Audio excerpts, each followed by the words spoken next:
apa itu anestesiologi, sistem pencernaan, sistem perkemihan, jantung dan nadi arteri, dan yang terakhir yaitu reproduksi pria dan wanita.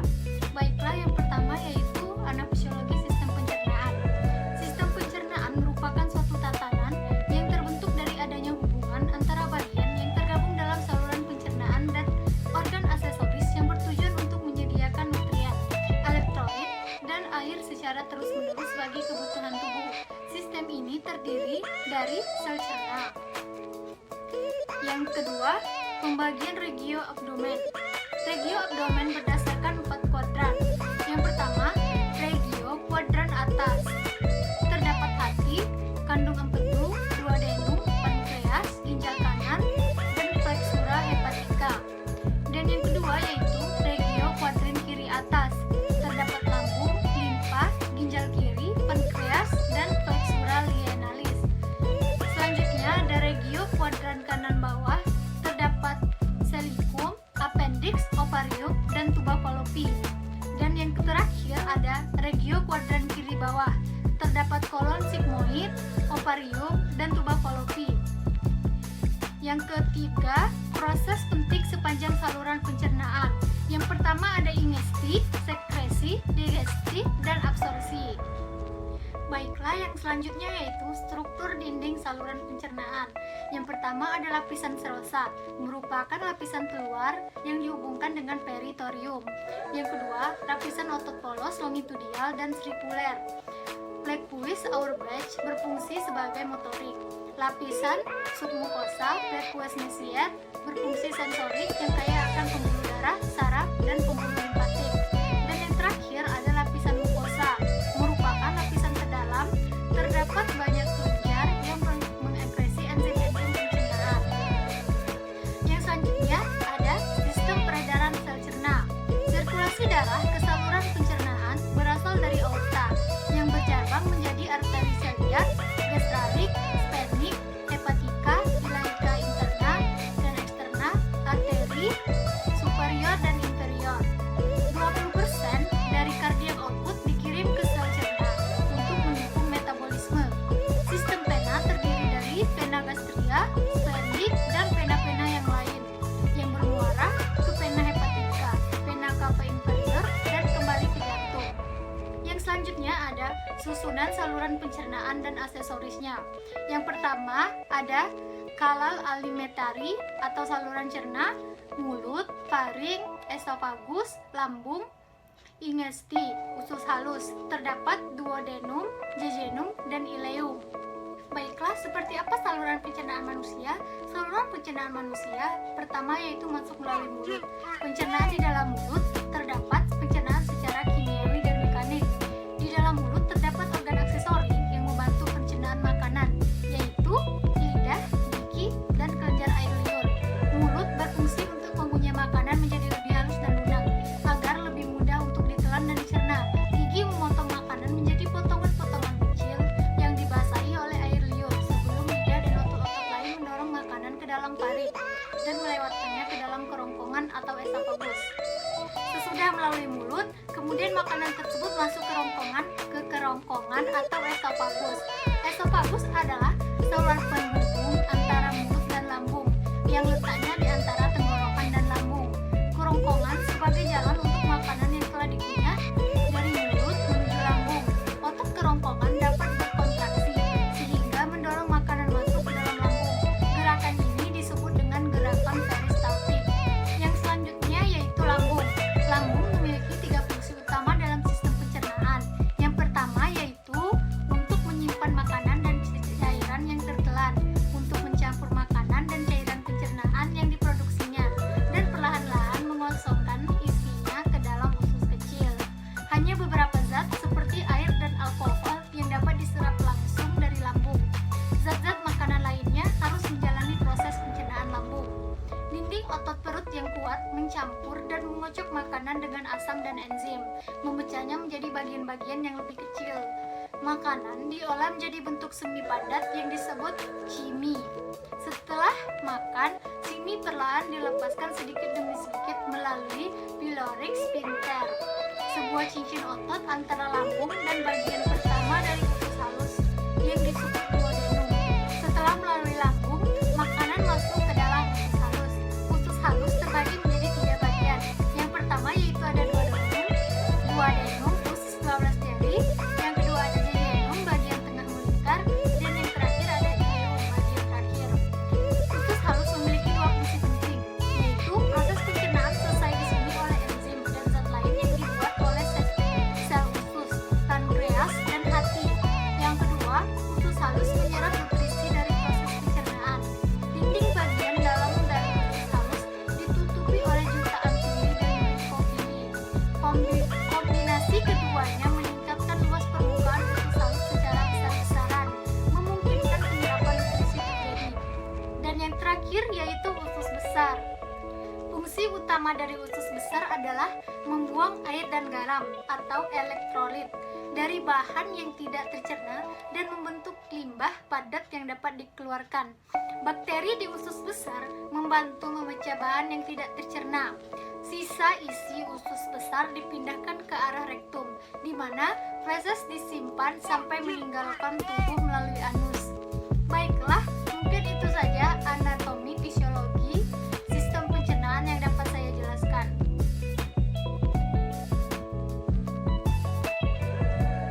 Baiklah, yang selanjutnya saya akan menjelaskan sedikit mengenai anatomi sistem perkemihan. Sistem perkemihan atau sistem urinia adalah suatu sistem di mana terjadinya proses penyaringan darah sehingga darah bebas dari zat-zat yang tidak dipergunakan oleh tubuh dan menyerap zat-zat yang masih dipergunakan oleh tubuh.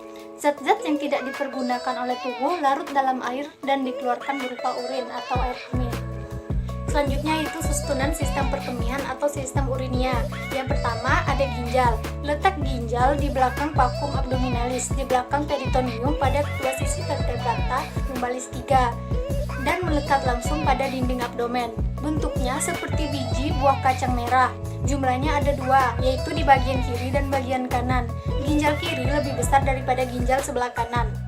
Adapun bagian-bagian ginjal terdiri dari yang pertama yaitu ada kulit ginjal atau korteks.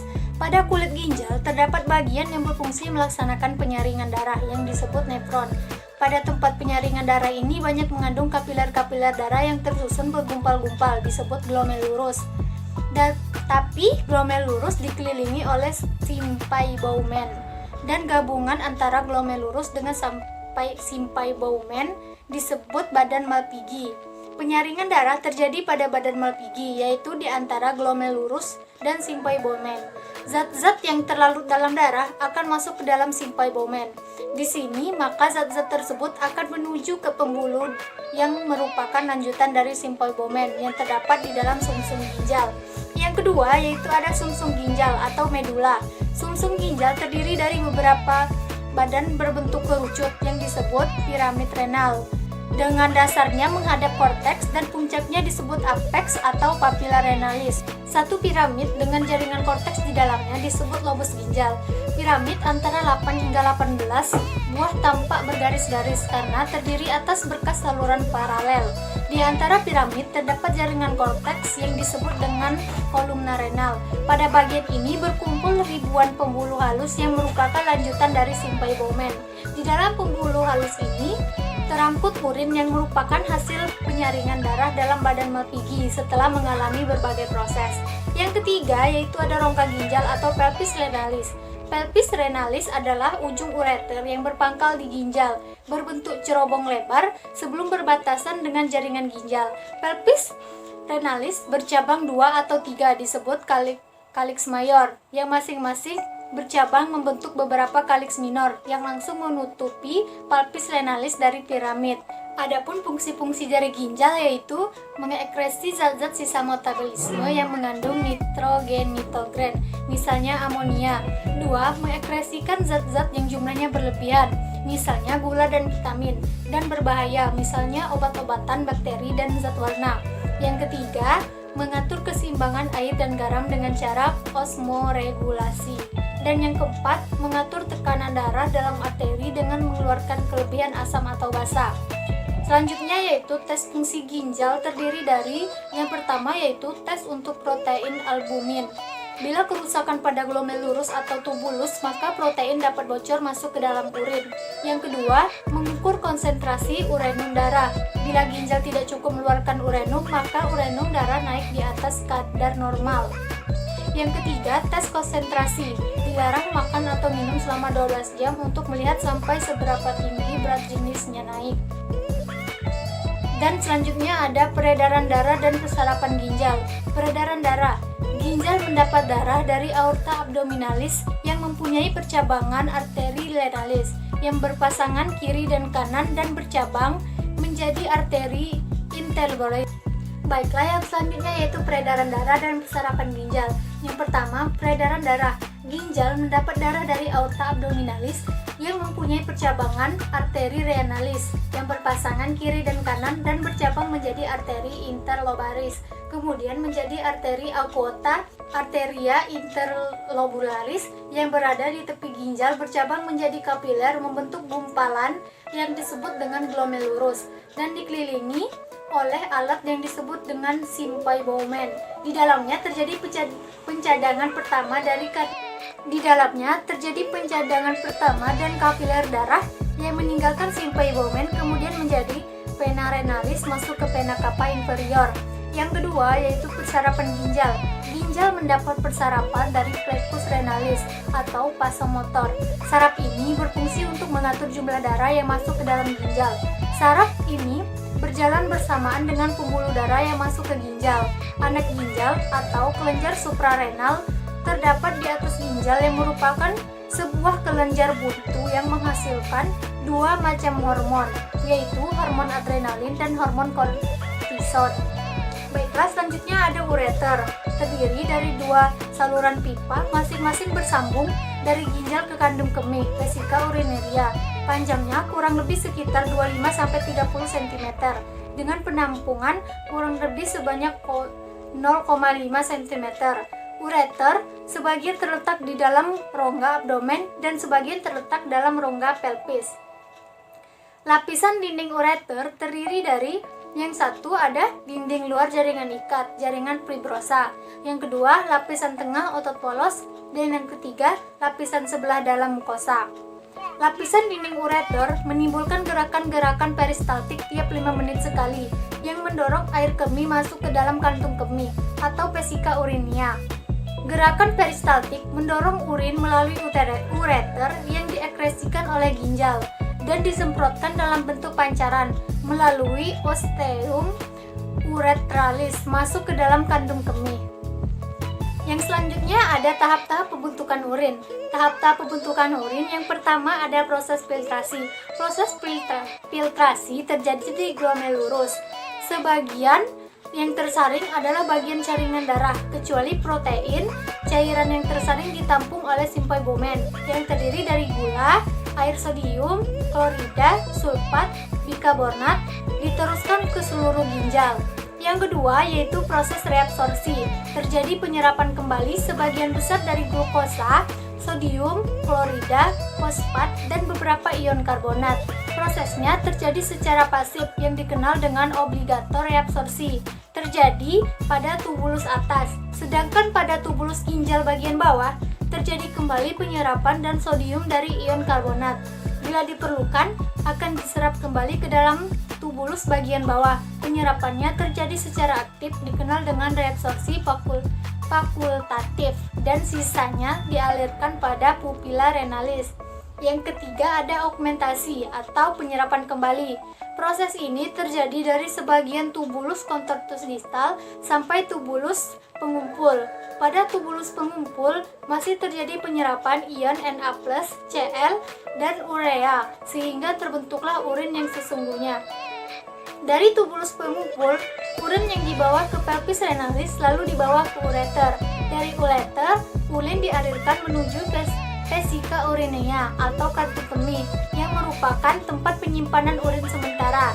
Yang selanjutnya ada mikturisi atau peristiwa penggabungan urin yang mengalir melalui ureter ke kandung kemih. Keinginan untuk buang air kecil disebabkan penambahan tekanan di dalam kandung kemih di mana sebelumnya telah ada 170 sampai 23 mili urin. Micturition merupakan gerak leplek yang dapat dikendalikan dan dapat ditahan oleh pusat-pusat persyarapan yang lebih tinggi dari manusia. Gerakannya oleh kontraksi otot abdominal yang menekan kandung kemih membantu mengosongkannya. Nah, yang selanjutnya ada ciri-ciri urin normal.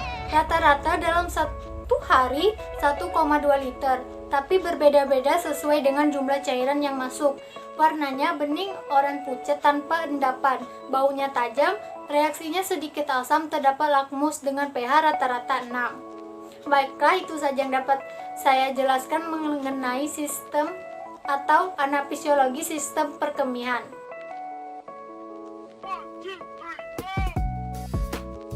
Baiklah, materi selanjutnya yaitu mengenai anatomi fisiologi jantung dan nadi arteri. Jantung berbentuk seperti pil atau kerucut seperti piramida terbalik dengan apeks superior, posterior, C2 berada di bawah dan basis anterior, inferior, ICSP berada di atas. Pada basis jantung terdapat aorta, batang nadi paru, pembuluh balik atas dan bawah, dan pembuluh balik. Pada orang dewasa, berat jantung sekitar 250-350 gram. Hubungan jantung dengan alat sekitarnya yaitu: yang pertama, dinding depan berhubungan dengan sternum dan cartilago coltalis setinggi costa 3-1.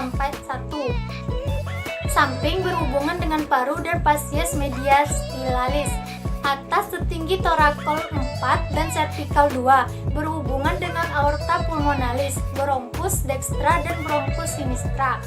Belakang alat-alat mediastinum posteralis, esophagus, aorta descendens, vena azygos, dan columna vertebrata thoracalis. Bagian bawah berhubungan dengan diafragma. Jantung difikasi pada tempatnya agar tidak mudah berpindah tempat. Penyokong utama jantung adalah paru yang menekan jantung dari samping. Diafragma menyokong dari bawah, pembuluh darah yang keluar masuk dari jantung sehingga jantung tidak mudah berpindah. Faktor yang mempengaruhi kedudukan jantung adalah: yang pertama yaitu umur, yang kedua bentuk dan rongga dada, yang ketiga letak diafragma, yang keempat perubahan posisi jantung.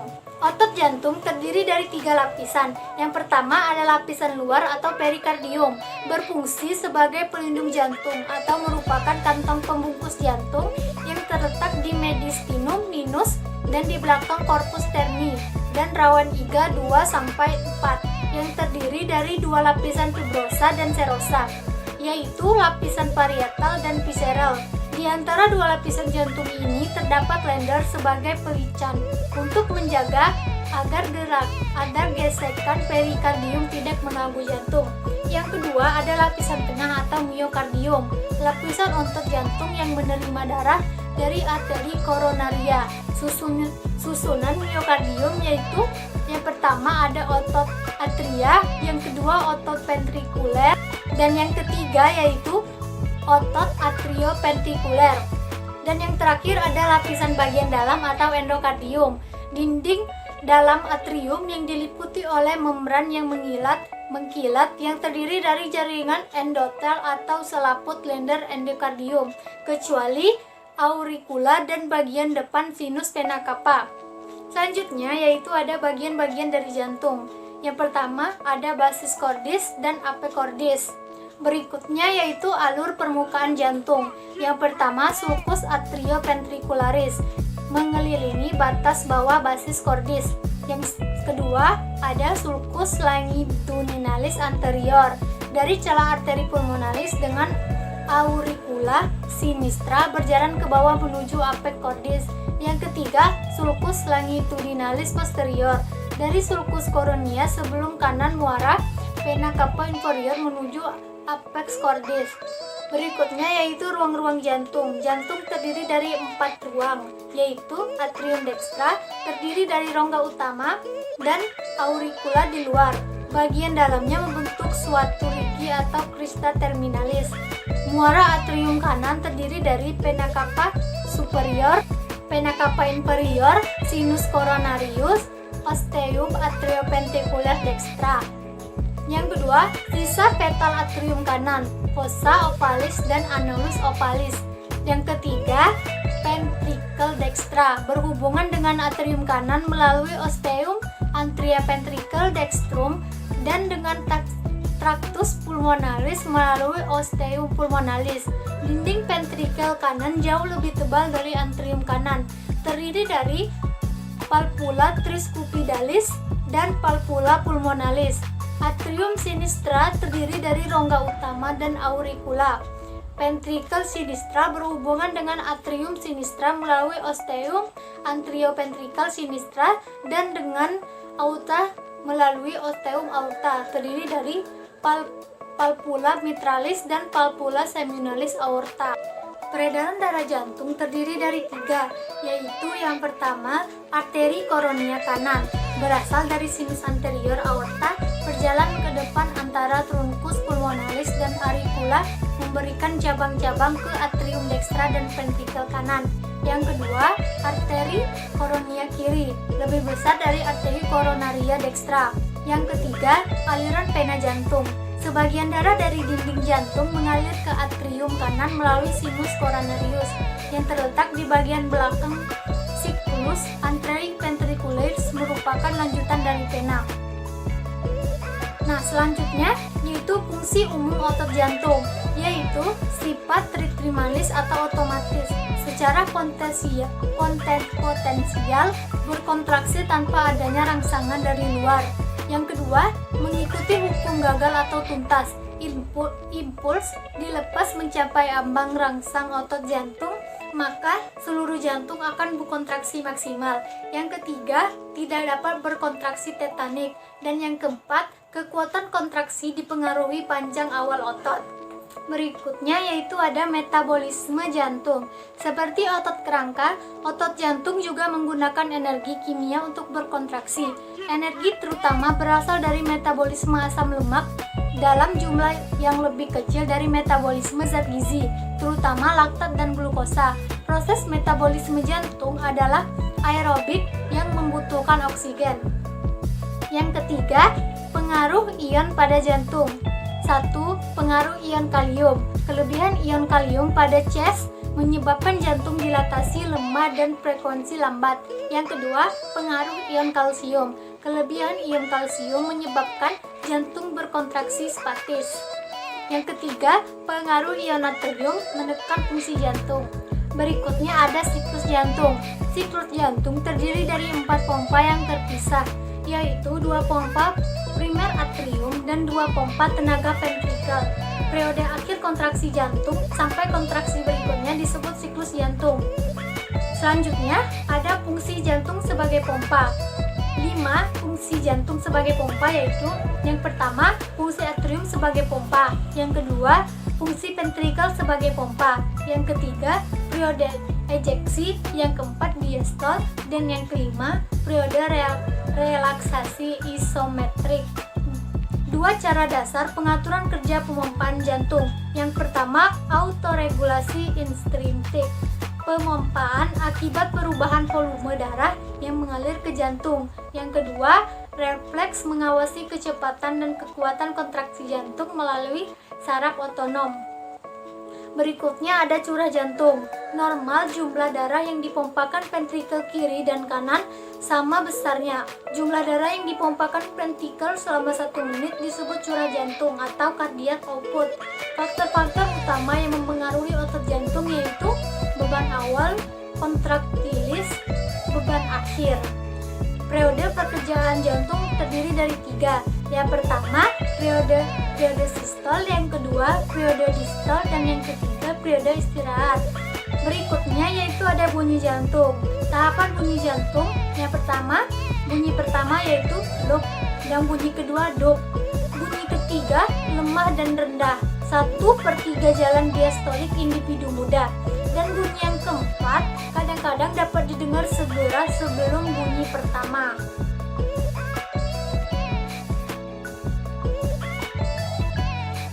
Nah, yang terakhir saya akan sedikit menjelaskan mengenai anatomi fisiologi sistem reproduksi pria dan wanita. Yang pertama yaitu sistem reproduksi pria.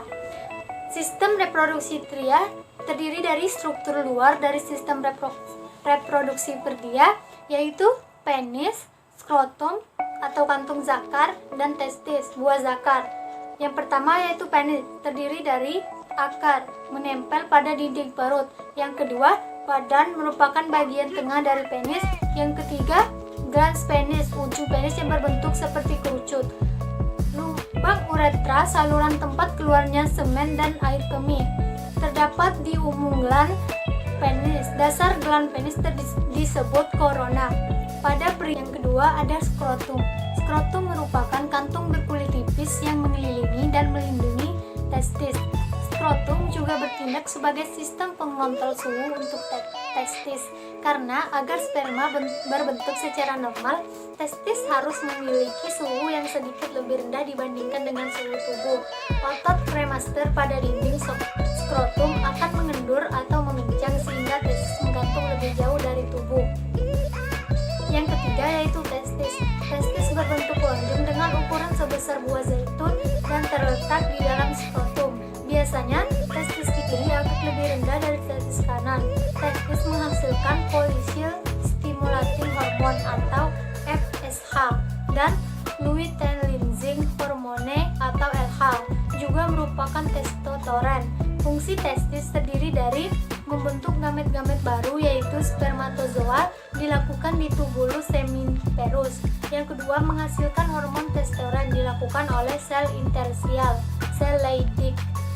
Yang kedua, struktur dalamnya terdiri dari vas deferens, uretra, kelenjar prostat, dan vesicula seminalis.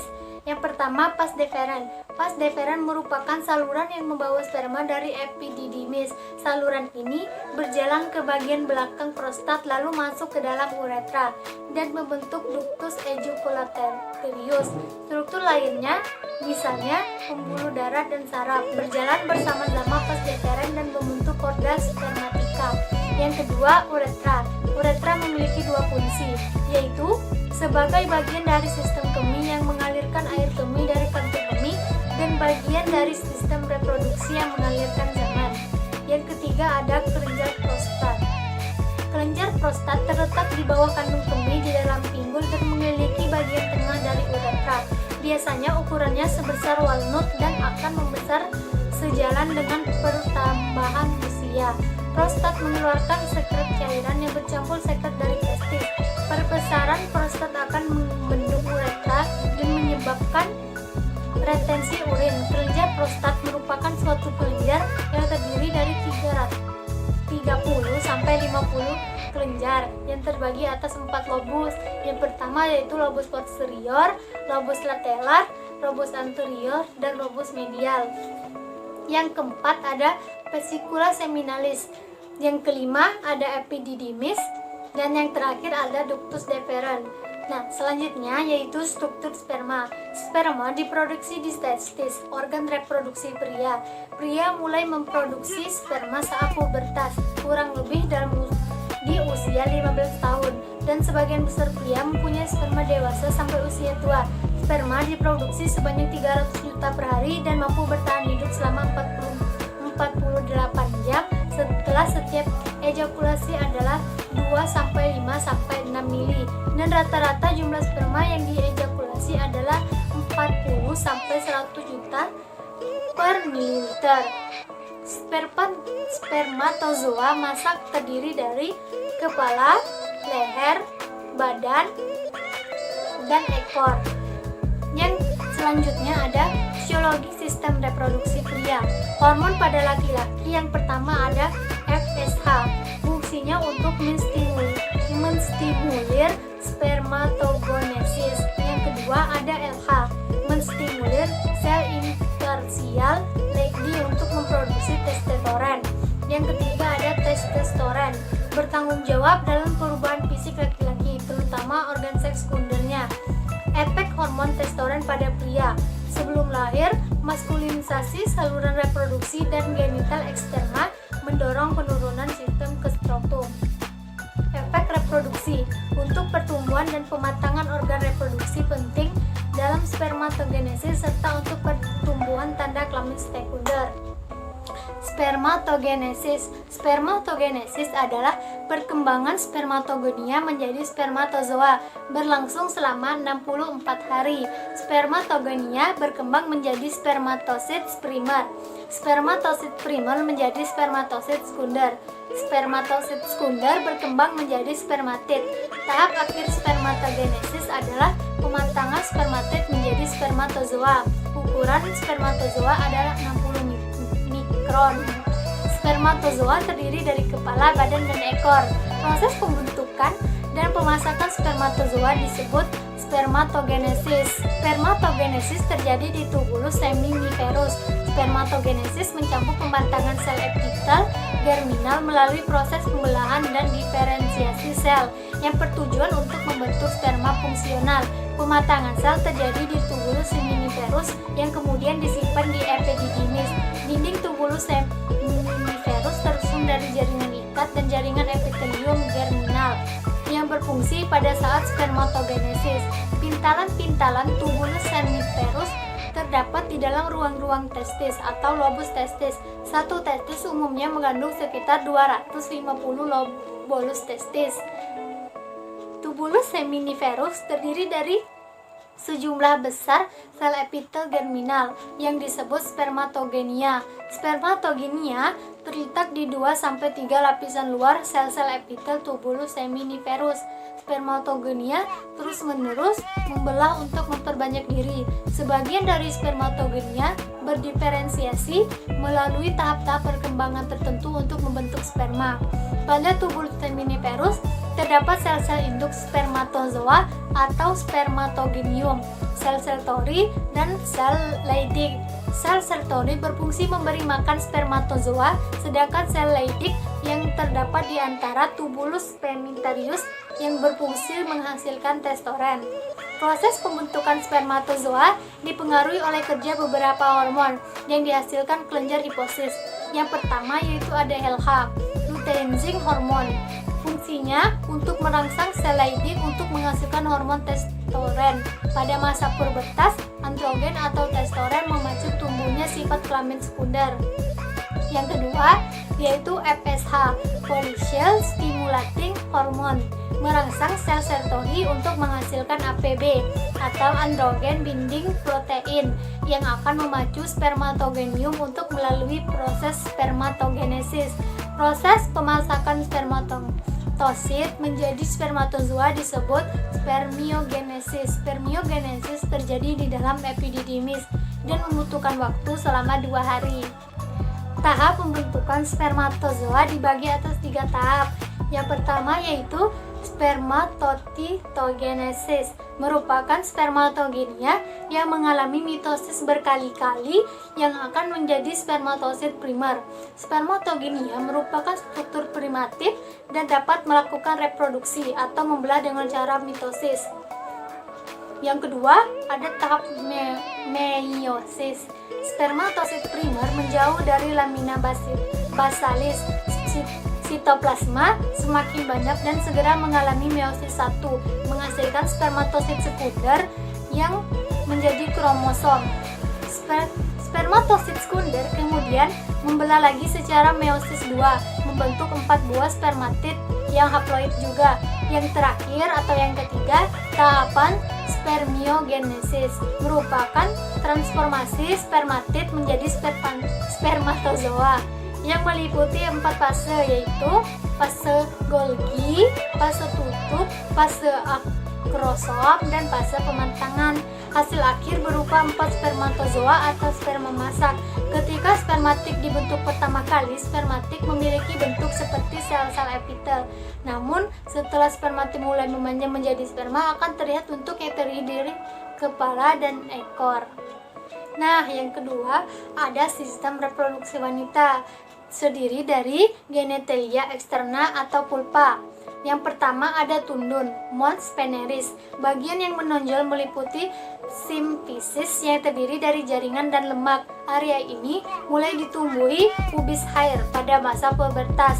Bagian yang dilapisi lemak terletak di atas simfisis pubis. Yang kedua, labia majora merupakan kelanjutan dari mons veneris. Berbentuk lonjong, kedua bibir ini bertemu di bagian bawah dan membentuk perineum. Labia mayora bagian luar tertutup rambut yang merupakan kelanjutan dari rambut pada mons veneris. Labia mayora bagian dalam tanpa rambut merupakan selaput yang mengandung kelenjar sebesea atau lemak. Ukuran labia mayora pada wanita dewasa panjangnya kurang lebih 7-8 cm, lebar 2-3 cm, dan tebal 1-1,5 cm. Pada anak-anak dan nulpora, kedua lubungan sangat berdekatan. Yang ketiga, labia minora. Bibir kecil yang merupakan lipatan bagian dalam bibir besar atau labia mayora tanpa rambut. Setiap labia minora dari suatu jaringan tipis yang lembab dan berwarna kemerahan. Bagian atas labia minora akan bersatu membentuk preputium dan frenulum cytopininis. Sementara bagian di bibir kecil ini mengelilingi orifisium vagina bawahnya akan bersatu membentuk kolflete. Keempat, ada klitoris, merupakan bagian penting alat reproduksi luar yang bersifat erektil. Glans klitoris mengandung banyak pembuluh darah dan serat sensoris sehingga sangat sensitif. Analog dengan penis pada laki-laki, terdiri dari glans, korpus, dan 2 buah keruka dengan panjang rata-rata tidak melebihi 2 cm. Dan yang kelima, ada vestibulum atau serambi, merupakan rongga yang berada di antara bibir kecil labia minora. Pada vestibula terdapat 6 buah lubang, yaitu orifisium uretra externa, intorius vagina, 2 buah muara kelenjar Bartolini, dan 2 buah muara kelenjar parenteral.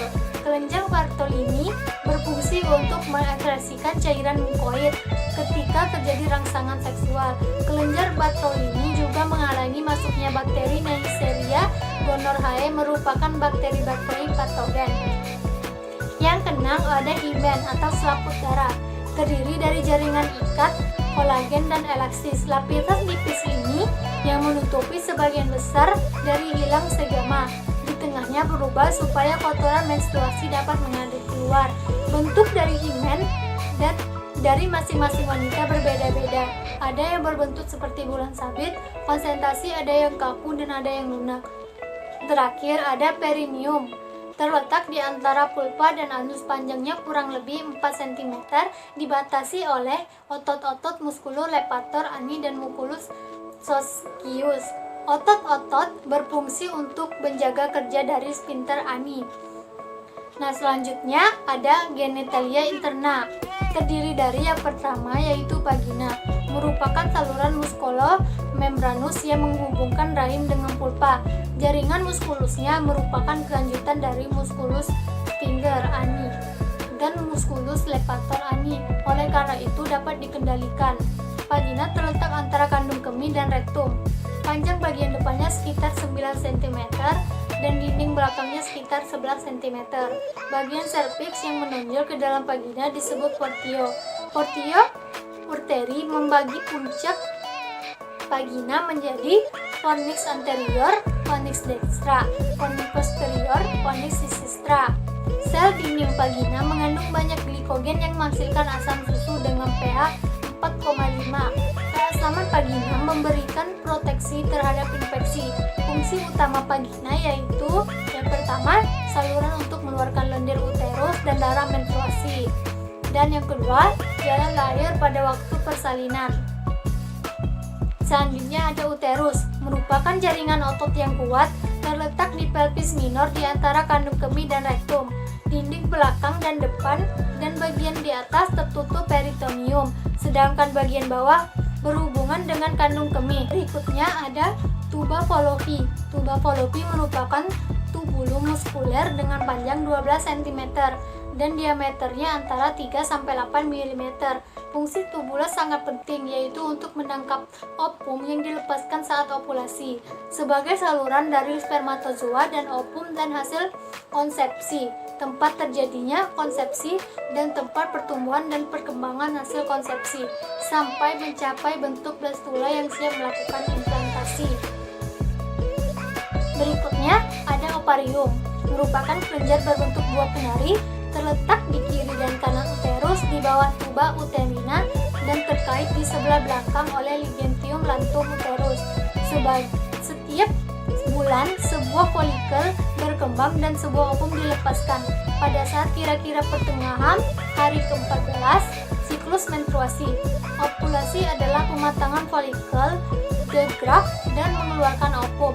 Ketika dilahirkan, wanita memiliki cadangan ovum sebanyak 100.000 buah di dalam ovariumnya. Bila habis menopause, ovarium yang disebut juga indung telur mempunyai 3 fungsi. Yang pertama, memproduksi ovum, yang kedua, memproduksi hormon estrogen, dan yang ketiga, memproduksi hormon progesterone. Fisiologi sistem reproduksi wanita. Yang pertama, hormon reproduksi pada wanita. Hormon FSH yang berfungsi untuk merangsang pertumbuhan sel-sel folikel sekitar sel ovum. Yang kedua, hormon estrogen yang berfungsi merangsang sekresi hormon LH. Yang ketiga, hormon LH yang berfungsi merangsang terjadinya ovulasi, yaitu proses pematangan sel ovum. Dan yang keempat, hormon progesterone yang berfungsi untuk menghambat sekresi FSH dan LH. Yang terakhir, siklus menstruasi. Siklus menstruasi terjadi menjadi 4. Wanita yang sehat dan tidak hamil setiap bulan akan mengeluarkan darah dari alat kandungnya. 1. Stadium menstruasi, despumasi, di mana endometrium terlepas dari rahim dan adanya pendarahan selama 4 hari. Yang kedua, stadium prosmenstruum, regenerasi, di mana terjadi proses terbentuknya endometrium secara bertahap selama 4 hari. Dan yang ketiga, stadium intermenstruum, proliferasi, penebalan endometrium dan kelenjar timbulnya secara lebih cepat. Yang terakhir atau yang keempat, ada stadium pramenstruum atau sekresi, perubahan kelenjar dan adanya penimbulan glikogen guna mempersiapkan endometrium. Nah, baiklah, mungkin hanya itu saja yang bisa saya jelaskan atau saya sampaikan mengenai anatomi fisiologi, sistem pencernaan, sistem perkembangan, jantung dan nadi arteri, dan yang terakhir sistem reproduksi pria dan wanita. Lebih dan kurang saya mohon maaf, saya akhiri. Wassalamualaikum warahmatullahi wabarakatuh.